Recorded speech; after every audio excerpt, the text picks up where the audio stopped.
setting up your smelting arrays, you've done iron, copper and stone into stone brick, and you need to do steel. Okay, now there are multiple ways of doing steel. I take this approach, which is very, very simple. Essentially, we use exactly the same array that we've been building our iron, copper, stone brick from, and all we do is we reverse the iron plate and turn it into steel. Okay, now we can do that because if we look at the maths, we've got the maths over here that tells us that if we produce enough iron ore, we can produce a full ordinary transport belt, a yellow transport belt of iron plate. Okay, now for steel, we obviously, in order to see the numbers, we need to give it a bit of iron plate in order to smelt into steel. So if we hover this over, we'll see that the 0.31 becomes 0.06. So the 0.31 of iron plate becomes 0.06 of steel. The reason for that is that the recipe for steel is 5 iron plates in 16 seconds. And if you do the maths on that, so 5 iron plates, 16 seconds, we do the maths on those two, we see that if I divide 16 by 5, we get 3.2.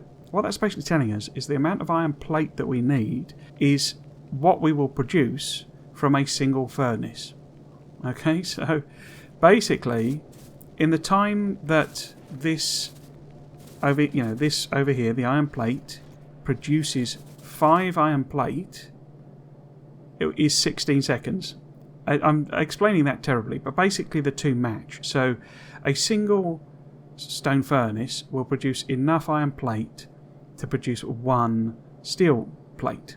So what that means is if you produce a full belt of yellow normal transport belt worth of iron, so this here, this will produce a full transport belt's worth of iron, then exactly the same number of furnaces will eat up all of that iron plate. So all of that iron plate can be converted into steel 1 for 1.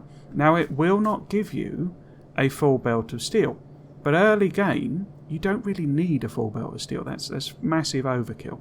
What you need is some iron plate, and as it happens this will produce 1/5 of a belt. Okay, so all we have to do in order to get these, and there are lots of different ways of doing this, people do fancy arrays of multiple things feeding into each other and taking the stuff and belts all over the place, but I kind of realised that all we need to do is just turn this around, right?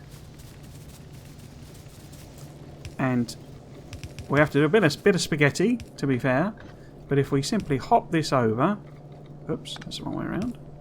If we hop this over, stick it in here, then we can reuse exactly the same design, no changes, no fuss, no bother, off it goes. Now if you wanted to produce more steel plate, you therefore need to double this up. And all you're doing is putting down exactly the same design again. So there's no having multiple blueprints and blah blah blah. It's just nice and simple. Feed in what you produce from the old one and it will make steel, basically. So that's how I do steel. As you see, we're getting a trickle of steel out. Now as I say, it is not a full belt of steel. If you want more, you need to add 2 arrays. But then in any of these designs, you end up with more space required because fundamentally you need to move the material from one furnace to another. Okay, so that was my very quick tutorial on how I produce steel very early game. If you want to see how I get a full belt of the other materials, then you can follow this tutorial on the screen now. I've been Trismegistus, this has been a Factorio quick tutorial, thanks for watching.